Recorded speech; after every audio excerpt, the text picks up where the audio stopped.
What if I told you the future of smartphones isn't in your pocket, but in your hands, unfolding like a sleek, precision-engineered piece of technology straight out of science fiction? The 2026 Samsung Galaxy Z Fold 7 is not just a phone. It's a statement, crafted for those who demand more from every swipe, tap, and fold. Today, we're diving deep into Samsung's most ambitious fold yet.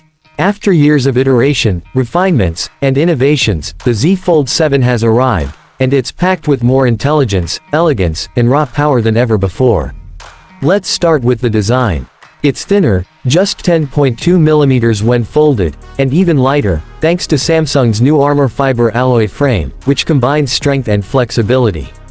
The hinge, practically invisible now. Samsung's Waterdrop Hinge 3.0 gives you that seamless fold with almost no crease visible when fully opened. It's engineered to last over 500,000 folds. You'll feel that smooth resistance as you open and close it, giving you the sensation of precision, just like closing the door of a high-end luxury car. The exterior screen has grown subtly, now 6.5 inches with a nearly bezel-less Infinity Flex display, using the new Gorilla Glass Victus 4 for added toughness. You're getting rich, vibrant colors, a 144Hz refresh rate, and adaptive brightness that makes it perfectly readable even in direct sunlight. And when you unfold it, you're met with an 8.2-inch AMOLED 3x panel that's pure cinematic bliss. The under-display camera is now invisible to the naked eye, offering a completely uninterrupted viewing experience. Whether you're gaming, editing videos, or just multitasking with 3 apps side by side, this screen feels like having a tablet in your hand, but without the bulk. Inside, the Fold 7 is a beast. Powered by Samsung's new Exynos Quantum 1 chipset, or Snapdragon 8 Gen 5 depending on your region, it runs cooler, faster, and more efficiently than ever. Apps load instantly, multitasking is buttery smooth, and the AI-based performance boost means the phone learns your usage habits and allocates resources dynamically. Pair that with 16 GB of RAM and up to 1 TB of ultra-fast UFS 5.0 storage, and you're set for serious productivity, or serious play. The camera system gets a solid upgrade.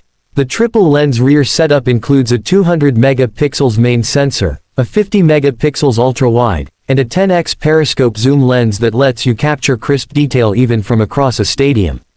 Low-light shots are sharper, the video is now stabilized with iframe correction, and thanks to the flex mode, you can shoot hands-free by folding the phone at an angle, perfect for vloggers and creators. The interior refinement goes beyond specs. Audio is now tuned with AKG Ultra Spatial Sound, giving you deeper bass and clearer highs. Haptics are stronger and more refined, giving each tap a confident feedback. And the new Smart UI 6.0, tailored for foldables, adapts layouts dynamically, making use of every inch of that expansive screen. Battery life. You're looking at a dual-cell 5000 mAh pack with 65W wired and 35W wireless fast charging. You'll get a full day's use even with heavy multitasking. And yes, it's fully IP68 rated now, finally water and dust resistant, bringing peace of mind to foldable users everywhere. As for pricing, well, innovation comes at a cost. The Galaxy Z Fold 7 starts at $1,899 for the 256GB variant, with 512GB and 1TB models climbing up to $2,199 and $2,499 respectively. Expensive, yes, but it's a premium device for a premium audience, and Samsung is throwing in a Galaxy Watch 6 and Galaxy Buds Ultra with pre-orders, making the deal a little sweeter. So, is the Samsung Galaxy Z Fold 7 worth it?